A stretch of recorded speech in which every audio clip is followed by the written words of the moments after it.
नमस्कार दोस्तों, कैसे हैं आप सब। उम्मीद करती हूँ आप लोग कुशल मंगल होंगे। स्वागत है आपका। राजवर्धन गर्भचित केस है ये, आप सभी को पता है कैसे उस जो डॉक्टर थी उनकी हत्या की गई। हमको आप सुरक्षित कैसे कर सकते हो मैं आपको हर वीडियो में बताती हूँ और इस वीडियो में भी मैं आपको बताऊँगी। मुझे बहुत ही दुख हुआ कि कैसे उस पीड़ित महिला के साथ ऐसा हुआ और कितनी अच्छी एजुकेशन, और सुनने में ये आया उसके पेरेंट्स ने अपनी पूरी की पूरी जमा पूंजी उनके जो उनका जो वो चल रहा था, कोर्स चल रहा था डॉक्टर का, उसमें लगा दिया। वहाँ वो इंटर्नशिप कर रही थी और फिर उसी अस्पताल में ऐसा हुआ। तो ये बहुत ही शर्मनाक है अस्पताल वालों के लिए भी, जिसने किया उसके लिए भी और सबके लिए। कहने के लिए तो हम लोग बहुत पहले स्वतंत्र हो चुके हैं, महिलाओं का अधिकार बन रहा है, आए दिन महिलाएं अपने अधिकारों को बता रही है। तो आज भी ये सब महिलाओं के साथ क्यों हो रहा है? एक के बाद दूसरा, दूसरे के बाद तीसरा और तीसरे के बाद चौथा। तो ये प्रक्रिया चलती ही जा रही है दोस्तों। तो ये बहुत ही शर्मनाक है। सभी महिलाओं से हाथ जोड़ के विनती करूँगी मैं कि आप लोग इन सब चीज़ों को सीरियसली लें। और उस समय क्या ऐसा हुआ था, या फिर वो बच जो डॉक्टर महिला थी, क्या वो ऐसा करती कि वह बच सकती थी? कोई ऐसा कह रहा है उसको सोना नहीं चाहिए था, कोई ऐसा कह रहा है कि वहाँ पे वो क्या कर रही थी। लेकिन अब सीबीआई ये बता रही है कि वो वहाँ पे थी ही नहीं एक्चुअली, जहाँ पे प्रोग्राम होते हैं, प्रोग्राम हॉल था या फिर जो भी था, वहाँ पे वो थी नहीं, उसको मार करके वहाँ डाला था। जो भी, सिर्फ इतना करूँगी, आप कहीं भी अपने बच्चों को, खासकर से बेटी को डालो, सुरक्षित तरह से डालो और सब कुछ देख परख के।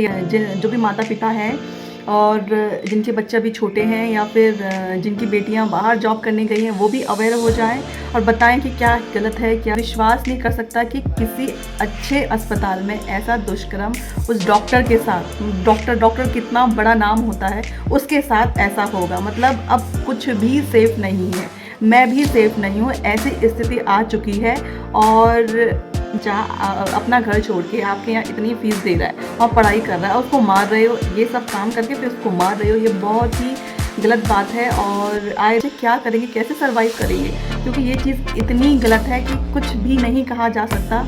और दोषी को तो सज़ा होगी या फिर नहीं होगी वो बात की बात है, लेकिन क्या वो पेरेंट्स अपनी बेटी को वापस ला सकते हैं?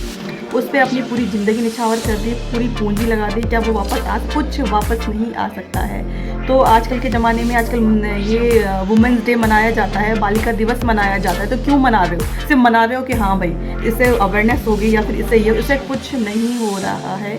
और ये बहुत ही जो घटना चक्र था, ये दिल को छल्ली करने वाला।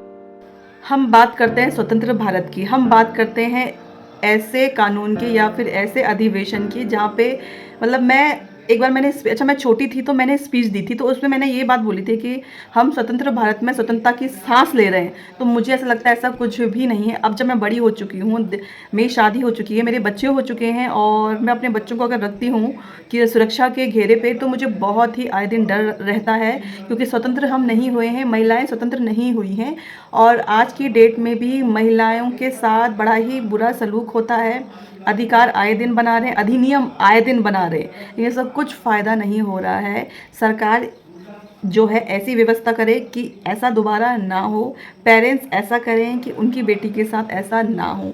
और मेरे को तो बड़ी ही शर्म वाली बात आ रही है कि चलो, अगर गैर मुल्क से कोई आए, बाहर से कोई आए, तो चलो कोई किसी साजिश या कुछ ऐसा करके ऐसा ये कर रहा है, लेकिन यहाँ तो अपने ही हॉस्पिटल के लोग ऐसे मिले हुए हैं। और क्यों फालतू में किसी की लड़की को तुम ऐसा कर रहे हो, या फिर तुमने किया है, सज़ा तो तुम्हें मिलेगी मिलेगी। मेरा ये कहना है कि सारे के सारे केस जो है क्लियर होने चाहिए, जो दोषी हैं उनको सज़ा होनी चाहिए, क्योंकि आने वाले समय में जो अपराधी है वो यही सोचेगा कि जो इतनी सारी लड़कियां हैं उनकी दोषियों की सज़ा तो हो ही नहीं, तो मुझे भी सज़ा नहीं होगी, तो मैं ऐसा घटना चक्र दोबारा करूंगा।